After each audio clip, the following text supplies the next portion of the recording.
Bonjour, donc effectivement je suis Sandra Cheret, je suis neuropsychologue, je suis aussi docteur en neurosciences et j'ai préparé ces diapositives avec ma collègue Nadège Lision qui est neuropsychologue. Alors, qu'est-ce que c'est qu'un neuropsychologue? En quelque sorte, c'est l'ingénieur des fonctions cognitives et du comportement en interaction avec la psychologie et avec l'environnement. Notre objectif, c'est vraiment de vous aider à trouver ce qui ne va pas, mais aussi derrière d'aider à trouver des solutions. On va faire des évaluations à la fois psychologiques et quantitatives avec des tests normés par rapport à des populations de référence. Et ensuite derrière, on va faire des propositions pour des prises en charge. Et à chaque fois, tout va dépendre du cas. On peut proposer des rééducations nous-mêmes, par exemple dans le cas de troubles attentionnels, certains troubles mnésiques, des difficultés plus larges des fonctions exécutives, parfois des troubles sociaux, des hauts potentiels, où on va adresser à d'autres personnes. On peut renvoyer sur un médecin particulier, surtout quand on soupçonne un trouble des apprentissages et que l'enfant n'a pas fait ce chemin-là, ou se coordonner avec d'autres types de prise en charge quand c'est nécessaire aussi. Commençons par le bilan. Quand une famille arrive au cabinet, parfois elle a des parcours très compliqués, et elle va avoir une question qui peut être floue. Ça va pas, il bouge tout le temps, il est insolent, il n'y arrive pas, il ne veut pas travailler, il ne comprend rien, il ne fait pas attention à ce qu'on lui dit. Et donc là, c'est un petit peu comme si on prenait notre loupe de détective pour mener une enquête sur ces grands domaines qui peuvent contribuer à cette capacité à apprendre. Alors, l'enquête, elle va commencer par se poser la question des difficultés cognitives. Alors, au fait, qu'est-ce que ça veut dire cognitif? Ce sont les processus par lesquels on acquiert des informations sur l'environnement, on les élabore pour réguler un comportement. Donc, bien sûr, c'est important de se poser la question, est-ce qu'il peut y avoir une difficulté cognitive et de prévoir des tests cognitifs derrière, mais il n'y a pas que ça dans cette enquête. Il y a aussi beaucoup d'autres éléments importants. Comme Christine vous l'a déjà dit, il y a l'environnement qui est important, les rythmes de l'enfant, les questions psychologiques et sociales. Et donc, si on soupçonne un trouble des apprentissages, on va travailler avec le médecin et puis on va aussi prendre en compte et travailler avec toutes les autres observations importantes qui ont pu être faites. Je continue un petit peu sur ce bilan d'anamnèse pour que vous compreniez bien ce qui est en jeu. Chaque cas est différent. Il y a énormément de choses qui peuvent venir empêcher un enfant d'apprendre ou de bien se comporter en se mettant dans une situation d'apprentissage. Alors, malheureusement, parfois ces choses, elles sont psychologiques, elles peuvent être dans la famille, elles peuvent être à l'école, ça peut être du harcèlement. Tout ça, il faut absolument qu'on l'identifie et qu'on le dénoue. D'autres fois, c'est les rythmes de vie qui sont pathogènes. Un enfant qui ne dort pas assez, il ne peut pas se concentrer.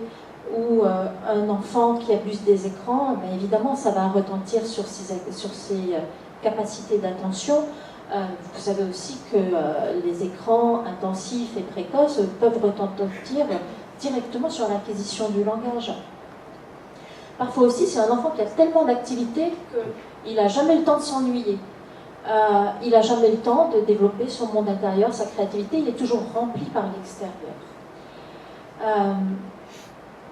Évidemment, ensuite, on va aussi regarder la cognition de l'enfant. Est-ce qu'il a un retard global ou est-ce qu'il a un potentiel?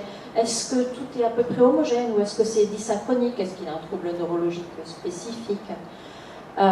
Déjà dans cette anamnèse, on va déjà relever les éléments qui vont nous mettre sur le début de la piste et qu'ensuite on va décider d'approfondir dans le bilan. Alors, le bilan. Le but, c'est d'examiner au travers de tests normés, référencés par rapport à des populations générales du même âge, les fonctions cognitives. Alors, les perceptions, les mémoires, l'attention, le langage, les fonctions exécutives et l'imagerie mentale aussi, la gestuelle. Il y en a qui sont, il y a certains tests qui sont très très connus et vous avez tous sûrement entendu parler du fameux WISC-5, l'échelle d'intelligence de Wechsler. C'est le test de QI le plus utilisé au monde. Il permet de mieux comprendre les 5 grands domaines de compétences cognitives, c'est récemment qu'on est passé à 5, à la base des apprentissages scolaires. Donc les domaines de langage, les domaines de fonction exécutive, les capacités d'analyse, les domaines visio-spatiaux, la vitesse de traitement et la mémoire dans le sens mémoire antérograde, les capacités d'acquisition de nouvelles informations. Dans le cadre d'une recherche pour des troubles des apprentissages, ce test vous sera souvent demandé. Donc, souvent le premier examen général, c'est une sorte de gros dépistage qui va ensuite permettre d'aller préciser ce qui se passe. On peut faire d'autres tests de dépistage aussi qui ne font pas partie du risque, bien évidemment. Et d'ailleurs, souvent, au cours d'un bilan, on va aller vérifier tel ou tel truc au niveau visuospatial ou même au niveau du langage. Par contre, si d'autres questions plus profondes sont soulevées durant l'anamnèse, comme par exemple des problèmes d'attention, ou signalés par le médecin ou par un autre rééducateur, eh ben, on va faire un bilan plus spécifique. Et donc là, on va faire un bilan d'attention et des fonctions exécutives, par exemple.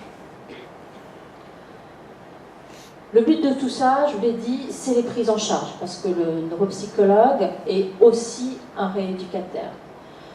En libéral, dans le cadre de ces difficultés d'apprentissage, on est souvent amené, vous l'avez compris, à prendre en charge les troubles attentionnels, les troubles exécutifs, avec ou sans hyperactivité. Ça peut être aussi des problèmes de mémoire, des problèmes de comportement, ou même des problèmes qui vont être liés à un haut potentiel, ou parfois des problèmes sociaux. Ce que je vous présente ici, ce sont les prises en charge multimodales. Et je vais juste survoler pour que vous compreniez l'idée. La rééducation multimodale, elle suit la même logique que tout à l'heure. On va travailler sur tous les plans, sur l'environnement, sur la psychologie, sur la cognition, et bien sûr, chaque enfant va avoir sa propre problématique et ses propres enjeux. Pour l'environnement, vous voyez sur cette diapositive à quel point il y a de nombreuses problématiques à aborder. La logique, c'est de commencer par éviter tout ce qui vient pour aggraver les troubles. Puis on va aider la famille, l'école parfois, à adapter l'environnement par rapport à des troubles spécifiques. On va trouver des stratégies de compensation qui vont aider. Et puis enfin, on va stimuler quand c'est possible. Quand un enfant présente des difficultés scolaires, surtout quand ce sont des problèmes de comportement, on peut être amené à aider les familles et à faire des guidances parentales. Pourquoi ? Parce que c'est logique, parce qu'on est des humains, et c'est vrai que certaines pathologies sont vraiment dévastatrices dans les familles. Et c'est vraiment important de le comprendre et de les aider. Certaines familles arrivent à être complètement coupées de leur environnement. L'aide psychologique, elle est indispensable. La cognition et la psychologie, ce ne sont pas deux choses indépendantes l'une de l'autre. Elles sont en étroite interaction. L'état psychologique retentit sur les capacités d'apprentissage et réciproquement. Alors, chacun a ses petits outils, mais le fond est le même, et là encore, je ne développe pas, mais mes collègues vont le faire tout à l'heure. Au niveau social aussi, les compétences sociales, elles s'acquièrent et elles se développent, comme le reste. Aujourd'hui, on parle de cognition sociale. L'enfant, il n'est pas dans une bulle, il est en interaction avec les autres, que ce soit avec la famille, avec les copains, ou alors justement quand il n'en a pas des copains. Les enseignants, tout ça c'est important. Enfin, sur la rééducation cognitive, là encore, on a plein d'aspects, plein d'outils, et le choix du travail va dépendre de la difficulté spécifique de chacun. Aujourd'hui, la conférence, elle n'a pas pour objet de vous détailler tout ça, juste de comprendre les idées générales. Alors, on va extraire quelques clichés, ça et là. Là, il s'agissait par exemple pour un enfant de développer des ressources. Ça venait après un travail préalable pour décortiquer les situations qui l'amenaient à des colères. Et donc ces ressources, elles viennent avant le déclenchement de la colère. Là, on va avoir des techniques de respiration profonde pour se détendre. On va avoir du travail sur la résolution de conflits, du travail de métacognition, de connaissance de ses capacités. On va travailler sur les routines, surtout les enfants qui ont des troubles attentionnels, c'est très important. On va travailler sur la mémoire immédiate, la mémoire de travail, en développant le soliloque. On va travailler sur les capacités d'inhibition, sur l'attention focalisée. On peut aussi développer des techniques pour apprendre plus vite et plus profondément, parfois pour contourner le problème attentionnel. Surtout quand un enfant il a des capacités qui sont limitées, qui décroche vite pendant les devoirs, alors on va lui apprendre à faire ses devoirs plus vite, en apprenant plus efficacement. Après ça, par exemple, on va lui faire des exercices où il va utiliser ses erreurs pour s'améliorer. Et donc là, l'enfant, assez rapidement, il va savoir nous dire qu'est-ce qu'il y avait en haut à droite dans les pubs. Pour vraiment aider les enfants qui ont du mal à l'école, le neuropsychologue, il va prendre en compte tout ce qui est autour de l'enfant. Et l'idéal, bien sûr, c'est de travailler avec les autres. Pour plein de choses, pour comprendre, pour éviter le morcellement des prises en charge, pour se coordonner, pour pouvoir observer aussi parfois quand le comportement se modifie d'un rééducateur à l'autre en fonction du contexte. On en avait rêvé que les professionnels travaillent ensemble et aujourd'hui, avec beaucoup de bonheur, Start le fait. Merci.